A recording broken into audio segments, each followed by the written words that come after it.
Postoje narodi kojima istorija ostavi velike pobjede. Postoje narodi kojima ostavi velike države, careve, vojskovođe i osvojene teritorije.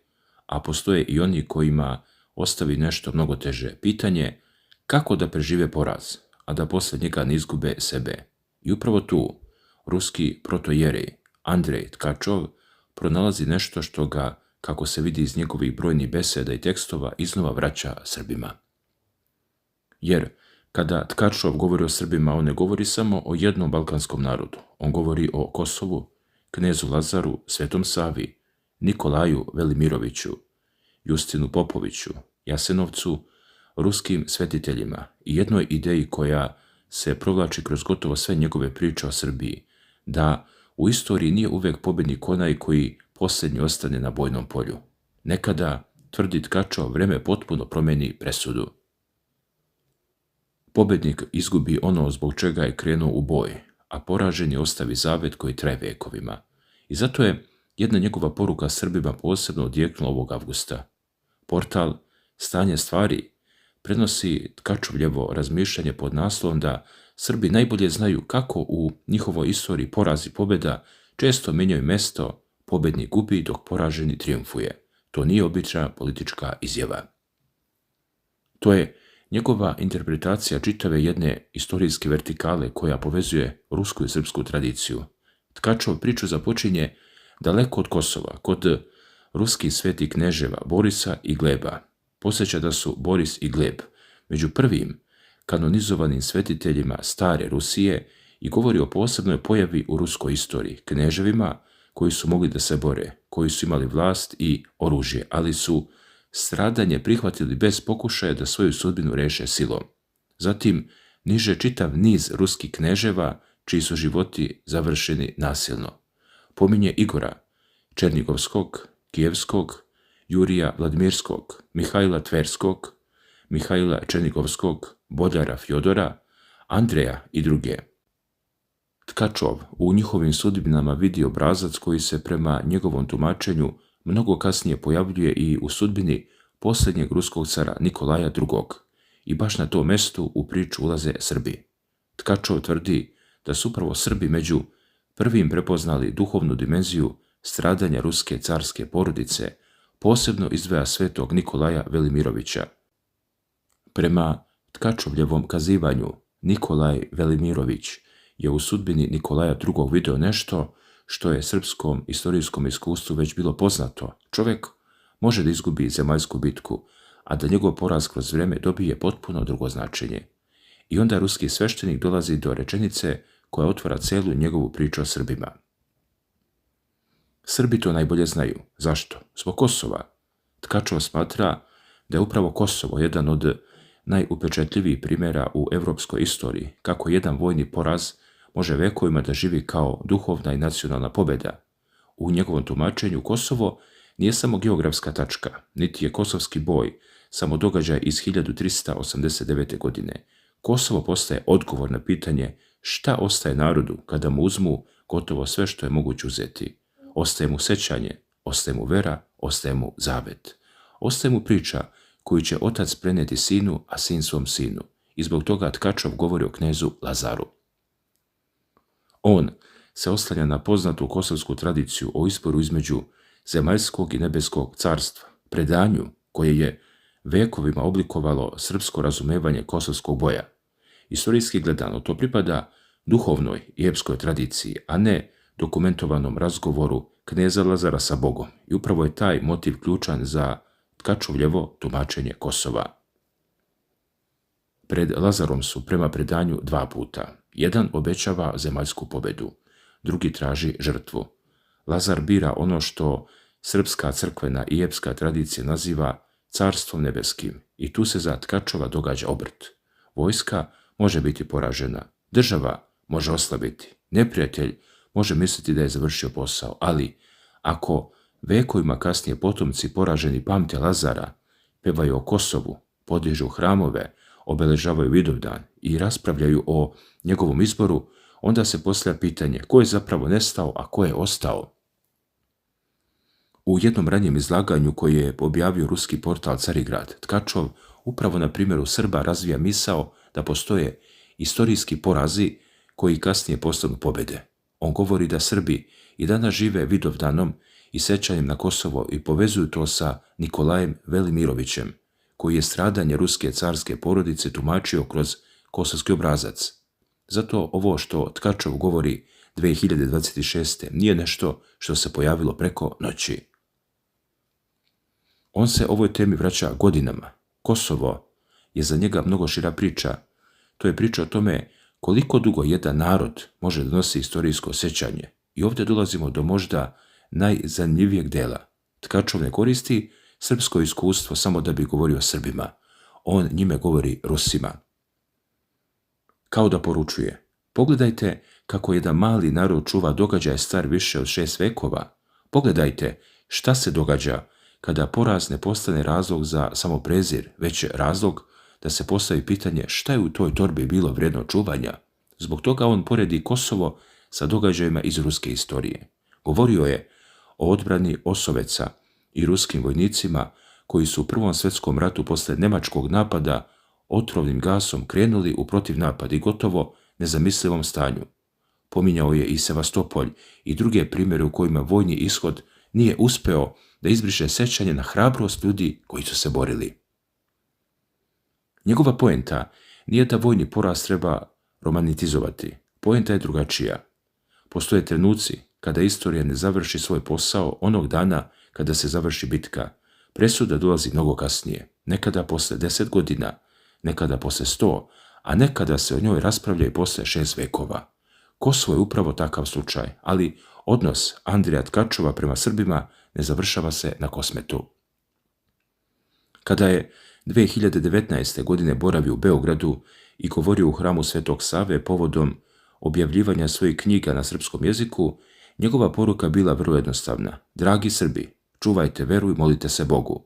Mitropolija Crnogorsko-Primorska tada je prenijela njegovo obraćanje i navela da je u Srbiji objavljeno 10 njegovih knjiga. To je važan detalj, jer pokazuje da Tkačov Srbiju ne posmatra iz Moskve. Njegove knjige se prevode ovdje. Dolazi među Srbe, govorio je u Beogradu, poznaje srpsku duhovnu literaturu i naročito poznaje 3 velika imena: Svetog Savu, Nikolaja Velimirovića, Justina Popovića. Kod Tkačova Sveti Sava nije samo srpski svetitelj, on ga posmatra kao čoveka koji je odredio pravac čitavog naroda. To je za njega fascinantna stvar, da jedan monah, čovek koji je mogao da ostane deo vladarske porodice, odlazi drugim putem, a na kraju njegov uticaj na identitet naroda postaje možda veći od uticaja mnogih kraljeva. A zatim dolazi Nikolaj Velimirović. Njega Tkačov ne pominje usput, vraća mu se, čita ga, citira ga, koristi njegove misli kao da pokušava da objasni i rusku istoriju. To je neobičan obrt. Ruski sveštenik preko srpskog episkopa pokušava Rusima da objasni Rusiju. I tu Kosovo ponovo postaje most, jer Nikolaj Velimirović je duboko razvio ideju Lazarevog izbora i Kosovskog zaveta, a Tkačov upravo kroz tu ideju pokušava da protumači Nikolaja II. Ruski car je imao vojsku, imao je vlast, imao je mogućnost da se bori za svoj položaj. Međutim, Tkačov ga ipak posmatra kroz obrazac strastotrpca, čoveka koji na kraju prihvata stradanje. Da li se ovako svako mora složiti sa takvim istorijskim tumačenjem? Naravno da ne. Istoričari će raspravljati o političkim odlukama Nikolaja II., revoluciji, abdikaciji i odgovornosti carske vlasti. Ali mi ovdje analiziramo ono što govori Tkačov, a njegova poruka jasna. On pravi duhovnu paralelu između Rusije i Srbije. Boris i Gleb, Nikolaj II., knez Lazar. 3 različita vremena, različite istorijske okolnosti, ali ista tema koju Tkačov pokušava da pronađe. Granica između poraza koji uništava čoveka i žrtve koja dobija smisao tek kasnije.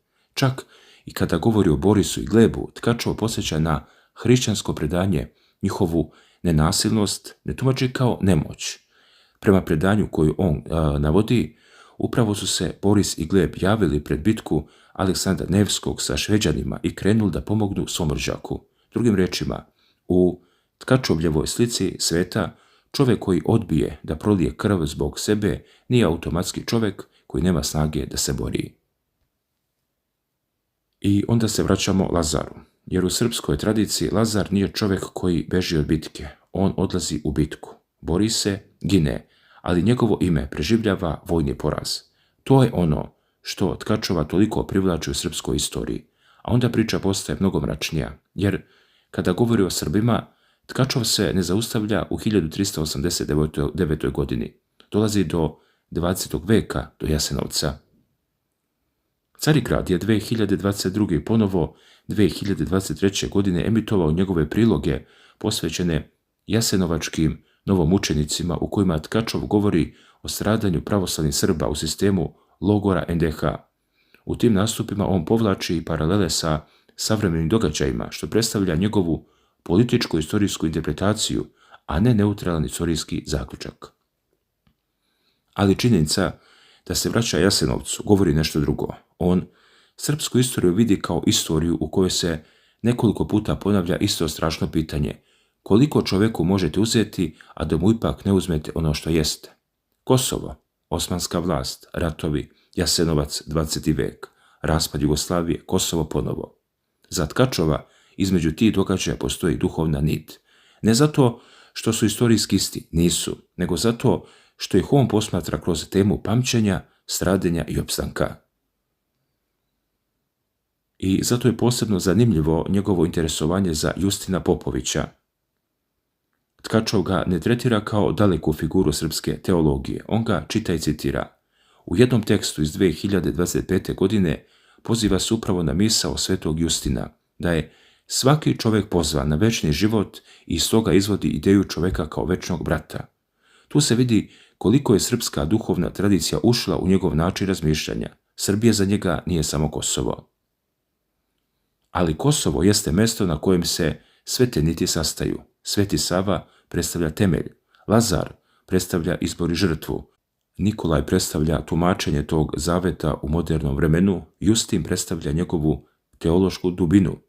Jasenovački mučenici predstavljaju njegovu najtragičniju potvrdu u 20. veku, a onda Tkačov sve to odnosi nazad u Rusiju i pita Ruse šta mogu da nauče iz srpskog iskustva. To je možda najvažniji deo cele priče.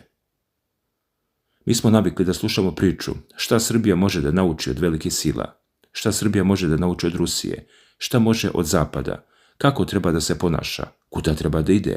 A ovdje jedan poznati ruski propovednik okreće ogledalo na drugu stranu. On pita šta Rus može da nauči od Srbina. I njegov odgovor nije vezan za ekonomiju, nije vezan za veličinu vojske, nije vezan za broj stanovnika. Odgovor je pamćenje. Kako sačuvati istorijsko pamćenje kada se okolnosti promene? Kako posle poraza ne početi da prezireš sopstvene pretke? Kako razlikovati mit, predanje i istorijsku činjenicu, a ipak razumeti zašto je predanje toliko važno za identitet jednog naroda? Kako objasniti detetu zašto je događaj iz 1389. godine i dalje važan? Srbi su prema Tkačovljevom viđenju pronašli svoj odgovor, Vidovdan. I zato je Kosovo mnogo više od teritorijalnog pitanja u njegovom govoru. Naravno, u stvarnoj politici Kosovo jeste konkretno i teško političko, pravno i bezbednosno pitanje. Dakle, postoje Beograd, Priština, međunarodne institucije, pregovori, rezolucija 1244, različita međunarodna priznanja i potpuno suprotstavljeni politički stavovi, ali Tkačov ne pokušava da napravi diplomatski plan za Kosovo. On govori o nečemu što politika teško meri. Šta Kosovo znači Srbinu? U intervju koji je dao srpskim medijima, razgovor je upravo došao do položaja srpskih svetinja i visokih dečana na Kosmetu. Tkačov je tada govorio iz izrazito prosrpske pozicije i odnos prema Kosovu vezivao za očuvanje vere, porodice, naroda i istorijskog kontinuiteta. Njegova poruka se može svesti na jednu ideju. Ne mora sve izgubljeno danas biti izgubljeno zauvek, ali Tkačov to ne predstavlja kao garanciju da će se određeni politički događaj desiti. On govori kao sveštenik, govori o generacijama, o vremenu, o veri, o opstanku. I zato bi bilo pogrešno njegove reči pretvoriti u vest da je on predvideo povratak Kosova. Nije. Njegova tvrdnja je drugačija i zapravo mnogo dublja. Narod koji želi nešto da sačuva, prvo mora da sačuva sebe. Ako nestane narod, ako nestane porodica, ako nestane pamćenje, onda pitanje teritorije jednoga dana više neće imati ko ni da postavi, ali ako narod opstane, istorija ostaje otvorena. To je njegov pogled. I upravo zato njegova priča o Kosovu traje duže od jedne dnevne političke vesti. Vlade dolazi i odlaze. Predsjednice menjaju. Granice se kroz istoriju menjaju. Savezi nastaju i nestaju. Velike sile koje izgledaju večne jednoga dana postanu poglavlje u udžbeniku, a Vidovdan ostaje. Prošlo je više od 6 vekova od Kosovske bitke, a Srbi i dalje znaju ime kneza Lazara, i dalje znaju za Miloša Obilića, i dalje govore o Kosovu, i dalje se na Vidovdan vraćaju 1389. godini. Upravo u tome Tkačo vidi dokaz svoje teze. Ako je cilj osvajača da protivnika ne samo vojno porazi, već i da izbriše njegovo sjećanje, onda posao na Kosovu očigledno nije završen 1389. godine. Jer poraženi nisu zaboravili, zato on kaže da pobjeda i poraz umeju da zamene mesta, ne preko noći, ne magijom, nego vremenom. I zato kada Andrej Tkačov govori da Srbi najbolje znaju kako porazi i pobjeda mijenjaju mesta, on Srbima zapravo ne priča nešto što oni prvi put čuju. On uzima ono što je vekovima bilo deo srpskog pamćenja i vraća ga Srbima kroz rusko ogledalo.